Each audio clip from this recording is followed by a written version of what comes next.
HSC পরীক্ষা 2025-এর pre test পরীক্ষা কবে, টেস্ট পরীক্ষা কবে, এটা নিয়ে অনেক শিক্ষার্থী আমাদের কাছে জানতে চাচ্ছিল। তাদেরকে আমি কিছু নোটিশ, কিছু বিষয় উপস্থাপন করে জানিয়ে দিচ্ছি। তাছাড়া তোমাদের শর্ট সিলেবাস নিয়ে আলোচনা করব, তোমাদের শর্ট সিলেবাসের বিষয়গুলো উপস্থাপন করছি। এছাড়া ফর্ম ফিল আপ নিয়ে অনেকে বলছিল, আমি বিগত কিছু নোটিশ থেকে এবং তোমাদের 2025-এর কিছু নোটিশ থেকে আমি বিষয়গুলো একে একে করে বুঝিয়ে দিচ্ছি। প্রথমত দেখো, তোমাদের পরীক্ষাটা পিছিয়ে যাওয়ার একটা সম্ভাবনা রয়েছে, যার উপর ভিত্তি করে মূলত টেস্ট পরীক্ষাটা হবে। প্রি টেস্ট পরীক্ষাটা বর্তমানে কলেজগুলো নিয়ে নিচ্ছে। আমাদের shobhanshri.com-এ তোমরা চাইলে এই পোস্টে আমি ডিসক্রিপশনে লিঙ্ক দিয়ে রাখবো, সেটা তোমরা দেখে নিতে পারো।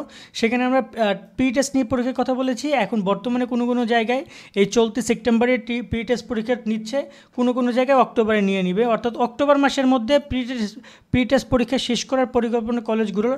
কিন্তু এখন পর্যন্ত কোনো বোর্ড থেকে আলাদাভাবে কোনো নির্দেশনা ওরকমভাবে প্রকাশ করেনি যে প্রি টেস্ট পরীক্ষা নয়, এখন পর্যন্ত করেনি, হয়তো বা পরবর্তীতে করতেও পারে। বাট ওভারঅল প্রি টেস্ট পরীক্ষা অক্টোবরের মধ্যে হয়ে যাবে, কারণ এরপরে কিন্তু 1-2 মাস গ্যাপ দিয়ে তোমাদের টেস্ট পরীক্ষা নিবে তারা। তো এখন যদি কথা বলি যে তোমাদের এখানে নোটিশগুলো নিয়ে কী বলেছে, দেখো তোমাদের এখানে একটা নোটিশে বলা হয়েছে, আচ্ছা এটা একটু পরবর্তী নোটিশ, বাট আচ্ছা ফর্ম ফিল আপ নিয়ে কথা বলি তার আগে এইটা ব্যাপারটা ক্লিয়ার করি।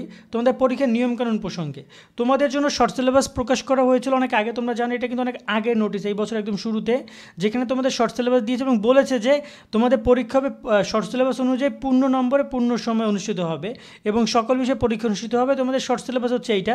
যারা শর্ট সিলেবাস ডাউনলোড করেন তারা shobhanshri.com-এ এই যে পিডিএফ ফাইল অপশনে ক্লিক করবে ক্যাটাগরিতে, বা উপরে পিডিএফ ফাইল অপশনে ক্লিক করার পরবর্তীতে তোমরা এখানে এই যে দেখতে পাচ্ছ এইচএসসি 2025 শর্ট সিলেবাস, এই যে পেয়ে যাবে। এই আর্টিকেলে ক্লিক করলে তোমরা শর্ট সিলেবাস এখান থেকে পার সাবজেক্ট, আমি ধরুন আজ তথ্য যোগাযোগ প্রযুক্তি ডাউনলোড করবে, এই ডাউনলোড অপশনে ক্লিক করলে আমার এই সিলেবাসটা ডাউনলোড চলে আসবে। আমি এখন এখানে এই ডাউনলোড অপশনে ক্লিক করলে ডাউনলোড হয়ে যাবে। তো এরকমভাবে আমরা সিলেবাসগুলো ডাউনলোড করে নিব যারা ডাউনলোড এখনও করে নেয়, কিন্তু তোমাদের পরীক্ষা পূর্ণ নম্বরে হবে, পূর্ণ সময় হবে, সে বিষয়টা তারা কনফার্ম করেছে। তো এর মানে এই যে পরীক্ষার কোনো নিয়মকানুন পরিবর্তন হচ্ছে না, তোমরা স্পেশাল কোনো সুবিধা পাচ্ছ না শর্ট সিলেবাস ব্যতীত। তো এই জায়গায় তোমাদের যদি বলা যায় যে শুধুমাত্র এই যে মূল পরীক্ষাটা পিছিয়ে যাওয়ার সম্ভাবনা এই একটা কারণে রয়েছে, যেহেতু পুরো নিয়ম স্বাভাবিক থাকছে, সব কিছু স্বাভাবিক থাকছে। এক্ষেত্রে তোমাদের মূল যে পরীক্ষা এসএসসি 25 সেটা এপ্রিল মাসে হওয়ার কথা 2025-এ, কিন্তু সেটা পরীক্ষাটা পিছিয়ে অন্ততপক্ষে এপ্রিল মাসের শেষের দিকে অথবা জুন মাসের দিকে হতে পারে। তোমরা জানো যে এখানে কিন্তু মার্চ এপ্রিলে কিন্তু একটা কোরবানির বিষয় রয়েছে, জুনে কোরবানির বিষয় রয়েছে। তো এক্ষেত্রে এমন হতে পারে যে তারা এপ্রিল মাসের পরীক্ষা শেষের দিকে নিতে পারে বা জুন মাসের শুরুর দিকে করতে পারে তারা, যদি এখানে প্রি টেস্ট পরীক্ষাটা কলেজগুলো নিয়ে নিবে টাইম টু টাইম। কিন্তু যদি মূল পরীক্ষাটা পিছিয়ে যায় তাহলে টেস্ট পরীক্ষাটা একটু পিছিয়ে যাবে। তো টেস্ট পরীক্ষা ওভারঅল হয় ডিসেম্বর জানুয়ারিতে, কিন্তু যদি মূল পরীক্ষাটা তোমাদের পিছিয়ে জুনে যায়, এপ্রিলের বদলে জুনে যায়, এপ্রিল মে, আমি বারবার জুন বলছি, ভুল হচ্ছে, মেতে যায়, এপ্রিলের পর যদি মে মাসে পরীক্ষাটা যায় তাহলে তোমাদের টেস্ট পরীক্ষাটাও তোমাদের পিছিয়ে জানুয়ারি মাসের জায়গায় ফেব্রুয়ারি মাসে চলে যেতে পারে। মূল কথা হচ্ছে মূল পরীক্ষার 2 থেকে 2.5 মাস আগে টেস্ট পরীক্ষা শেষ করবে তারা। এরপরে শুরু হবে তোমাদের ফর্ম ফিল আপ কার্যক্রম। ফর্ম ফিল আপ শুরু হবে টেস্ট পরীক্ষার পরে। যারা টেস্ট পরীক্ষায় ফেল করবা তারা ফর্ম ফিল আপ করতে পারবা না, এই যে বলে দিয়েছে।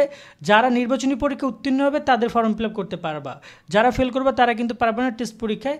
এবং ফর্ম ফিল আপে কিন্তু বেশ টাকা পয়সা ব্যাপার লাগবে, এগুলো একটু খোঁজখবর বা এখনই নিজেদের কাছে সংগ্রহ করে রেখো বা বাসায় বলে রেখো, এই একটা ব্যাপার। আর এখানে একটা কথা বলে রাখি যে তোমাদের টেস্ট পরীক্ষাটা সে জানুয়ারিতে হলেও তোমাদের প্রিপারেশনগুলো এখন থেকে নিতে হবে। তোমাদের গাইডলাইন নিয়ে, দৈনিক রুটিন নিয়ে কার কী ভিডিওগুলো দরকার সেগুলো আমাদেরকে কমেন্টের মাধ্যমে জানিও, চেষ্টা করবো আমরা সে বিষয় নিয়ে কথা বলার। তাছাড়া তোমরা যারা ফ্রিল্যান্সিং কোর্স করতে চাও, এখানে কিন্তু আমাদের ফ্রিল্যান্সিং কোর্স চালু করেছে সরকার একটা, একদম ফ্রি ফ্রিল্যান্সিং, এবং 200 টাকা করে তোমরা এখানে ভাতা পাবা, ঠিক আছে? 200 টাকা করে প্রতি শিক্ষার্থী ভাতাও পাবা এখান থেকে। তো আবেদন করার পুরো ডিটেলস নিয়ে আমাদের ভিডিও করা আছে, বা চাইলে তোমরা এই পোস্টটা পড়তে পারো shobhanshri.com থেকে। মূল কথা হচ্ছে যে তোমাদের পড়াশোনার প্রস্তুতিটা রাখতে হবে ভালোভাবে পড়াশোনা, কারণ তোমাদের প্রি টেস্টের পর টেস্টের পর কিন্তু তোমাদের মূল যে পরীক্ষাটা শুরু হবে, তারপর ফর্ম ফিল আপ, তারপর মূল পরীক্ষার পুরো প্রিপারেশন। সো হাতে কিন্তু বেশি সময় নাই, সো তোমরা সেভাবে প্রিপারেশনগুলো নাও। আর প্রি টেস্টে সবাই ভালো করে রেজাল্ট করো, অন্তপক্ষে পাস করো, টেস্টে পাস করো। টেস্টে A+ পাওয়ার দরকার নেই, বোর্ড পরীক্ষায় A+ পাও, বোর্ড পরীক্ষায় GPA 5 পাও, বাট টেস্টে পাস করো। অনেকে যারা ফেল করতেছে, আবারও বলতেছি, তোমাদের কিন্তু ফর্ম ফিল আপে গত বছরই বলে দিয়েছে, এখানে একদম তোমরা ফর্ম ফিল আপে দেখতে পারবে যে নম্বর পয়েন্টে বলেছে যে নির্বাচনী পরীক্ষা উত্তীর্ণ কিন্তু পরীক্ষার্থীগণ আবেদন ফর্ম পূরণ করতে পারবে। কোনো পরীক্ষার্থী মানে পারবেন এটা তারা বলে দিয়েছে, এই যে বলেছে যে নির্বাচনী পরীক্ষা উত্তীর্ণ বিষয়ে শীতলযোগ্য। যদি কোনো শিক্ষার্থী ফেল করে সেক্ষেত্রে কলেজগুলোর ক্ষেত্রে শারীরিক যদি অক্ষমতা থাকে, অসুস্থ থাকে, সেক্ষেত্রে সেই প্রমাণাবোধ দেখাইয়া তারপর তাদেরকে কিন্তু পাশ করতে হবে। অনেক কাহিনী আছে। মূল কথা হচ্ছে টেস্ট পরীক্ষায় পাশ করাটা ইম্পর্টেন্ট, সেই বিষয়গুলো মাথায় রাখো। আজকের মতো আমরা এখানে বিদায় নিচ্ছি, সকলে অনেক অনেক ভালো থাকবা।